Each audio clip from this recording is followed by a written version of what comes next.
Okay, thanks so much for tuning into the Daily Dose for Spiritual Growth. We are continuing on in the book of Hebrews chapter 7. As you read through the entire chapter, as the challenge is, you'll read through and talks about this man named Melchizedek, and then Jesus, and then relation to Melchizedek and Jesus, and then Abraham, and like it can be confusing if you don't understand the context. And so let me give you a brief background of this and give you some context, hopefully some understanding as you read through Genesis chapter 7. This is referring back to Genesis chapter 14. This is after the flood, after the Tower of Babel.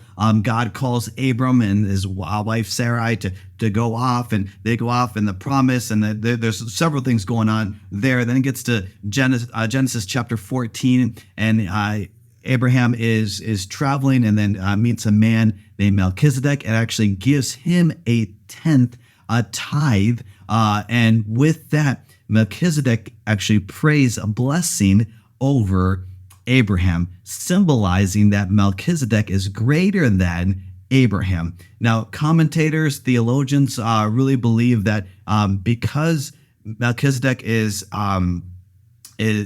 really symbolizing both king and priest, which back then in the Old Testament that they would separate the two. They would separate the king and the priesthood. But that was actually a fulfillment of what Jesus did. Jesus fulfilled both the king and the priesthood. And this was symbolizing that right there in the Old Testament, where Abraham gave a tenth to Melchizedek, and Melchizedek prayed and blessed Abraham because of it. And so now this portion, that's all that gives you a little bit of context here. Again, if you have some time to study some more power to you to study that. It's very, very interesting. But I just wanted to read to you verses 15 through 19, as it gives us some context to that Jesus is like Melchizedek. Verse 15, this change has been made very clear since a different priest who, like Melchizedek, has appeared. Jesus became a priest not by meeting the physical requirement of belonging to the tribe of Levi, but by the power of a life that cannot be destroyed. And the psalmist pointed this out when he prophesied, "You are a priest forever in the order of Melchizedek."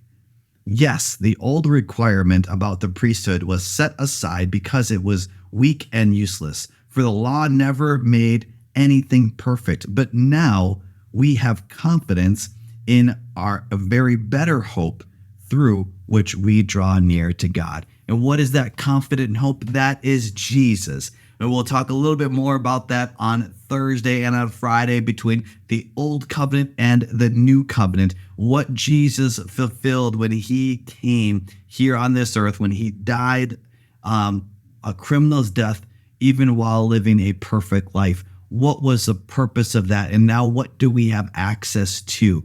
And so that was just some context here in verse 7 here, the in between here, verse chapter 7, then it goes into the why. It goes into the main point. So we will cover that on Thursday on the Daily Dose for Spiritual Growth. But thank you so much for tuning in. Make sure you tune in tomorrow for Worship Wednesday for another Daily Dose for Spiritual Growth.